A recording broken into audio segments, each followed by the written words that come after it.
안녕하십니까, 최한결의 변호사입니다. 최근에 유치원 교사에게 보낸 학부모의 선을 넘은 카카오톡 메시지가 인터넷 커뮤니티에 공개가 되면서 그 커뮤니티 회원들의 공분을 사고 있다고 합니다. 저도 최근에 그런 비슷한 상황을 겪은 의뢰인이 사건을 진행하고 있어서 더 관심을 가지게 되었는데요. 우선 그 인터넷 커뮤니티에 공개된 학부모가 유치원 교사에게 보낸 카카오톡 메시지 내용을 한번 말씀드려 보겠습니다. 술 냄새, 화장 냄새 풍기면서 술집 여자처럼 다니다가 낮엔 아무렇지도 않은 얼굴로 애들을 가르치실 건가요? 그 학부모는 그 유치원 교사가 포장마차에서 나오는 모습을 보았고, 그리고 인스타그램 사진도 봤다고 합니다. 그러면서 포장마차 술집에서 나오는 모습을 봤는데 정말 어이가 없고 충격적이었다. 그리고 애들이 선생님 인스타그램을 방문을 해서 젖가슴이 훤히 보이는 사진을 보기라도 하면 어쩌느냐. 그리고 술 냄새를 풍기면서 술집 여자처럼 다니다가 애들을 가르칠 거냐라는 취지로 말을 했습니다. 물론 개인톡을 보낸 거죠. 이처럼 유치원 교사의 사생활까지 간섭을 하려는 학부모의 카카오톡 메시지가 법적으로 전혀 문제가 없는지 따져달라는 질문을 굉장히 많이 받고 있고요.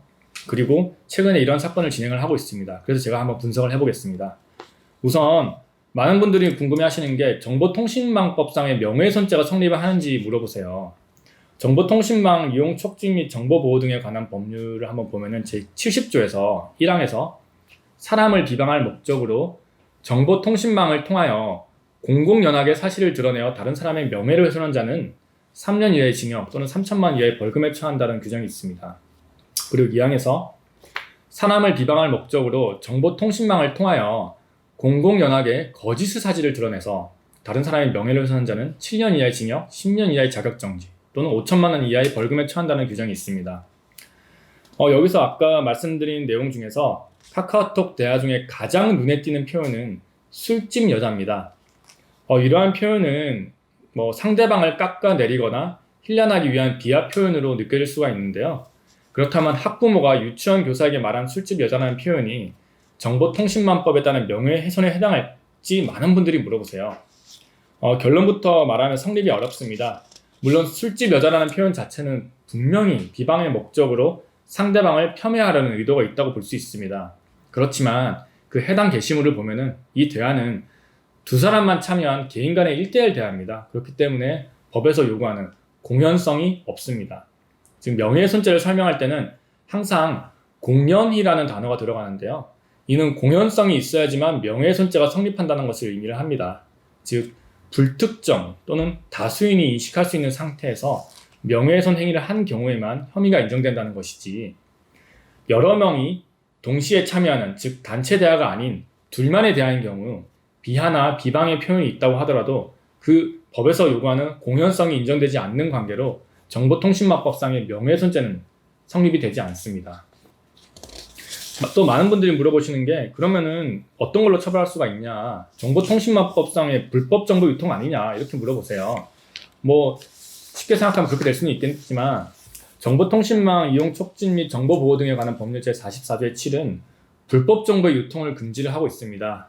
그 제44조의 7 1항에서 누구든지 정보통신망을 통하여 다음 각 호의 어느 하나에 해당하는 정보를 유통해서는 아니 된다라고 규정을 하고 있고, 그 정보의 예를 1호에서는 음란한 부호, 문헌, 음향, 화상 또는 영상을 배포, 판매, 임대하거나 공공연하게 전시하는 내용의 정보, 그리고 2호에서는 사람을 비방할 목적으로 공공연하게 사실이나 거짓 사실을 드러내서 타인의 명예를 훼손하는 내용의 정보, 그리고 3호에서는 공포심이나 불안감을 유발하는 부호, 문헌, 음향, 화상 또는 영상을 반복적으로 상대방에게 도달하도록 하는 내용의 정보, 즉 이런 정보를 다른 사람에게 도달해서는 안 된다라는 규정입니다. 그리고 정보통신망법 제74조 1항 제3호는 좀 전에 말씀드린 제44조의 7, 1항 제3호를 위반해서 공포심이나 불안감을 유발하는 부호, 문헌, 음향, 화상 또는 영상을 반복적으로 상대방에게 도달하게 한 자는 1년 이하의 징역 또는 1천만 이하의 벌금에 처한다라고 규정을 하고 있습니다. 그 학부모께서는 그 술집 여자처럼이라는 표현에 그치지 않고 유치원 교사분에게 지속적으로 휴가 사유가 가족여행이냐 아니면 남자친구와 같이 간 것이냐를 계속 해묻습니다. 그리고 개인 SNS 활동을 중단하지 않으면 이를 공론화하겠다라고 다그칩니다. 그리고 이런 언쟁이 있었다, 이런 불쾌한 내용이 있었다라는 사실을 유치원 원장에게도 알리겠다라는 말을 합니다. 그 대화의 내용만으로는 이 대화 내용이 불안감을 조성하거나 상대방에게 공포심을 유발했다라고 단정하기는 굉장히 어렵지만, 지속적으로 카카오톡 대화를 통해서 욕설을 내뱉거나 위해를 가하겠다는 표현을 했다면 정보통신망법 제74조 위반에 해당합니다. 아마 그 유치원 교사분께서는 대화 내용의 일부만을 공개한 것으로 보이는데요. 저에게 다 주신다면 제가 진짜 상세하게 상담을 해드리겠습니다. 또 많은 분들이 협박죄 성립하는 거 아니냐라고 물어보세요. 성립할 가능성이 있습니다. 즉 이번 사건에서는 그 형법상 협박죄가 성립할 가능성이 있습니다. 형법 제283조 1항은 사람을 협박한 자는 3년 이하의 징역, 500만 원 이하의 벌금, 구류 또는 과료에 처한다라고 규정을 하고 있습니다.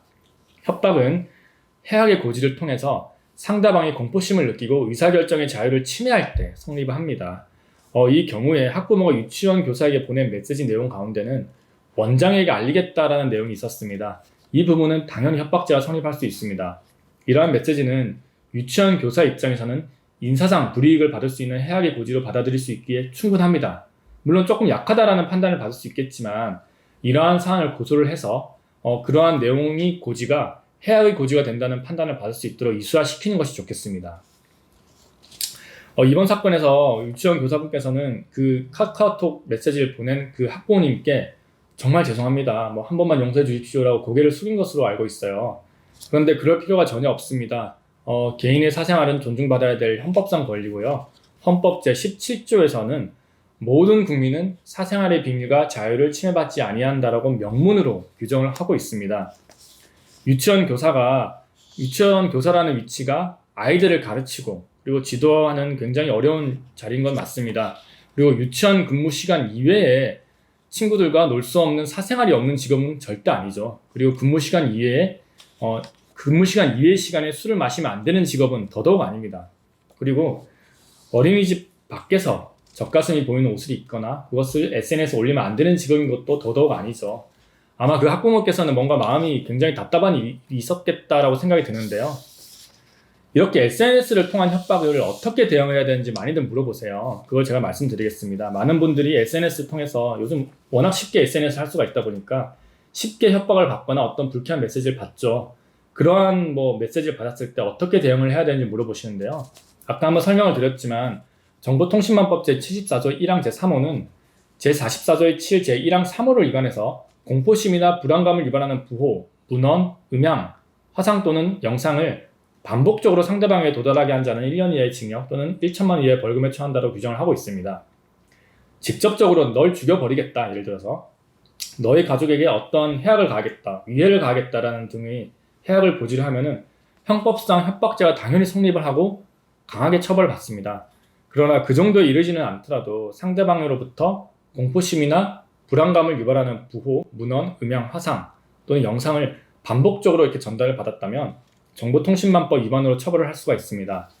예를 들어 제가 직접 경험한 사건인데요. 칼 사진을 계속해서 보낸다든지 아니면은 불륜을 하는 모습, 모텔에서 나오는 모습, 아니면 누구랑 같이 차를 타는 모습 이런 찍은 사진을 계속해서 보낸다든지 아니면 피해자의 집 앞 사진 또는 영상을 찍어서 계속 보낸다든지 하는 경우 다 이런 규정으로 처벌을 할 수가 있습니다. 그러므로 그러한 피해에서 벗어나기 위해서는 증거를 잘 모아놓으시는 것이 제일 중요합니다. 보통 겁이 난다는 이유로 그리고 기분이 너무 나쁘다는 이유로 그냥 다 지워버리시거나 아니면 차단을 합니다. 절대 그러지 마시고 그 내용을 잘 보관해 놓으시는 것이 중요합니다. 상대방을 고소를 하게 되는 경우에 그 상대방에게 통보되기까지는 시간이 걸릴 수가 있습니다. 그렇기 때문에 고소를 하는 동시에 변호사가 상대방에게 직접적으로 추가 범법 행위를 중단하는 취지의 경고를 하여야 할 필요가 있습니다. 이러한 사건들이 대부분이 피해자들이 그런 가해자를 고소하는 것을 굉장히 두려워하고 가해자들 역시 피해자의 이러한 성향을 이용해서 계속 협박을 하게 됩니다. 그러나 실제로 고소가 진행이 되면 오히려 가해자들이 더 겁을 먹고 피해자에게 용서를 구하는 경우가 굉장히 많습니다. 두려워하지 마시고 변호인의 도움을 받아서 하루빨리 가해자로부터 벗어나시길 바랍니다. 디지털 사회에 들어오면서 스마트폰 보급률이 굉장히 늘어났죠.